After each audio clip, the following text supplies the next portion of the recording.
Today we're going to compare ChatGPT 4. That's the paid version, but that's apparently what Bing Chat is using also, so we want to compare apples to apples. And Bing or Microsoft invested a lot of money in OpenAI.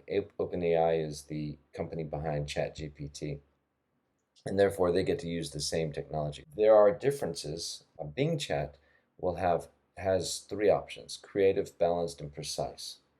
The precise is kind of like a glorified web search. It will summarize web searches, and then occasionally, if it needs to, it will supplement that. This is kind of my opinion, but it seems to be the case. It will supplement that with ChatGPT, the AI, supplementing it. But it's trying to be precise. It's trying to be accurate without getting the hallucinations that everyone's talking about. Creative is the other way. It's more like the ChatGPT, but it also has some of Bing's web searches. And more balanced, of course, is in the middle. So if we ask ChatGPT, what's the latest news in Japan? I'm just going to copy this and hit send. It's going to say it doesn't know because it's up to 2021. If you ask Bing, it will actually pull a few of the current topics, which you can click on to learn more about. Go to the Bloomberg website. Bing also is great for giving suggestions after you ask a question. So that's a strength for Bing, definitely. Another strength for Bing is it's available anywhere. Now, if you're not part of the new Bing beta yet, if you go to bing.com, you have to open it up with Edge browser and then click on the chat button. It will say, do you want to sign up for the beta program? And you just say yes.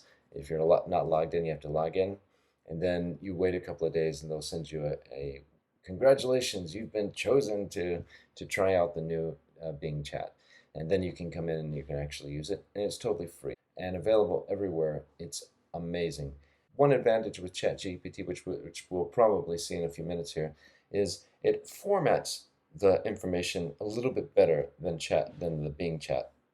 It makes it easier to read, but it doesn't have the new information. If you want newer information, if it's something timely, you definitely want to go to Bing rather than ChatGPT. And also, you have to pay $20 to use the ChatGPT 4, whereas Microsoft Bing is free and it uses apparently the same technology. So let's go back. I'm going to change a new topic, and I'm going to let's start with more precise. I'm going to ask a question like, for beginners. This is for beginners. What is hiragana? Hiragana. And I'm going to ask the same thing over here, and we'll compare the difference. Oh, another limitation of Bing is you can only do 20 in a series. So for example, I've started this topic with what is hiragana. So next I can ask how many characters does it have? It, and it already knows it refers to hiragana. So you can just continue a conversation up to 20 times. ChatGPT, I don't know how far I can, well, usually what happens is it just crashes. It just stops, in which case you just come down here and hit continue, and then it continues. So as you can tell, we used precise Bing over here versus this. ChatGPT is much more in depth and it's broken up into paragraphs. Bing is concise, but it gives you some options. Let me go over here and I'm going to change this to more creative and see what happens. What is hiragana? So in theory, this is going to be more like the ChatGPT 4. A little slow. There we go. Okay.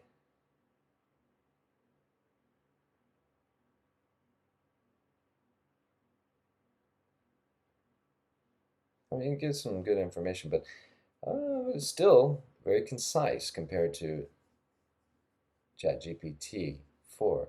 It gives you some prompts where you can kind of just keep going and learning more about it. What is the origin of hiragana? That'd be interesting too. Okay, so that's interesting. I'm going to keep it in creative But as you can tell, Bing Chat tends to be more concise, but it's giving some good information. So let's go and let me try this. Make a quiz me with multiple choice questions on hiragana. Let's just see what happens. Oops. You have to press the button. All right, so they're both asking me questions. What is the reading of this hiragana character? And I'm going to say it is A. Let's see if I got it right.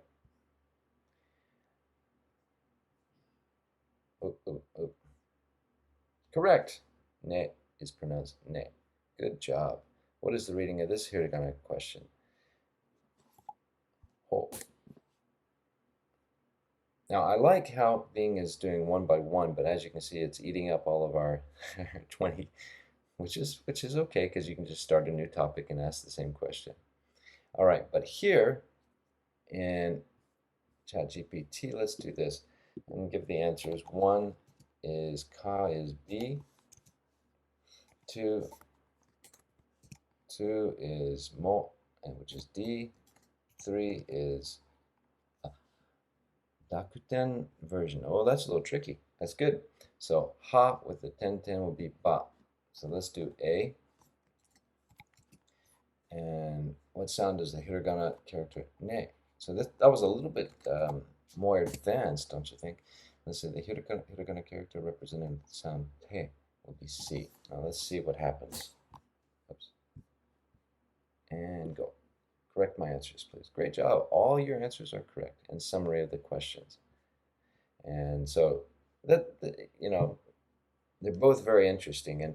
And I've tried doing something like this multiple times, and every time it's a little different for both of these. So um, I guess it's kind of a wash. I like how these questions were one by one, and it would ask.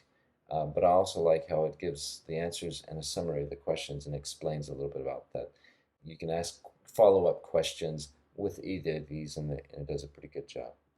All right, the next comparison I want to do, I'm going to do a new topic here.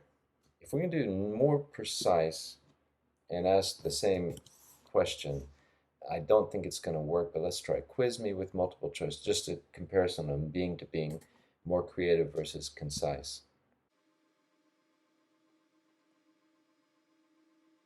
Okay, well, it is asking a question, but it's also adding the web search information, so I guess it does a pretty good job there. All right, next question. Let's do this. So I'm going to say, let me spell it right. Teach me 5 JLPT and 5 vocabulary words. And again, you could just say beginner level, but usually when you say beginner level, they'll say konnichiwa, ohayo, some very, very, very, very simple words with examples. Now I want to say, I want you to show me examples with the words. I want you to define the words and teach them to me and give me examples too. And let's go over here to ChatGPT 4 and do the same thing.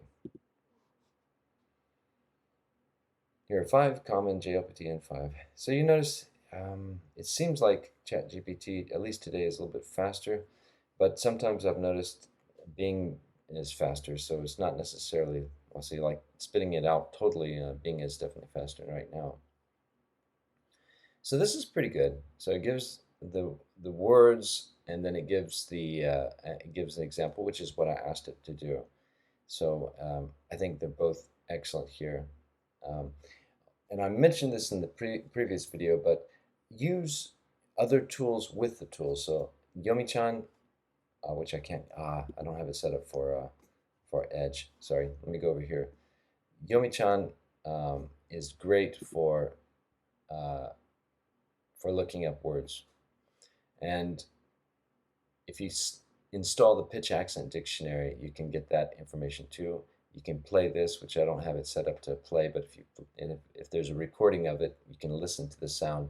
So using a tool with a tool is a great way to be more effective with your studying. So I think up until now we can see that they're both very good. I think they're both comparable. Let's do one last thing. I'm going to ask it, explain the difference between Ansui and Ansui. Let's do these two. All right. And I'm going to put that here, and I'm going to go over here and put it into Bing as well. Oh, I didn't press enter. I didn't press the key. All right, so they both mean it's hot in English, but they're used in different contexts. Okay, they both mean hot in English, used in different contexts. So yeah, this is great. So you can see they're both very good and they give lots of information. Maybe Bing is better in the sense that it has these links for you to learn more. ChatGPT and Bing Chat are both wonderful tools for the learner of Japanese, but you have to keep in mind that it will spit out incorrect information. For this reason, it's probably not great for beginners because if you're an intermediate or advanced, you can probably say, well, I don't think that's correct. But a beginner, you just don't have that knowledge base to draw from. Still, I think it's a powerful new tool, new resource that every learner of Japanese should be using to some extent. So what do you think? Which do you prefer? Do you have new ideas for how to use these tools to improve your Japanese? Let us know in the comments below.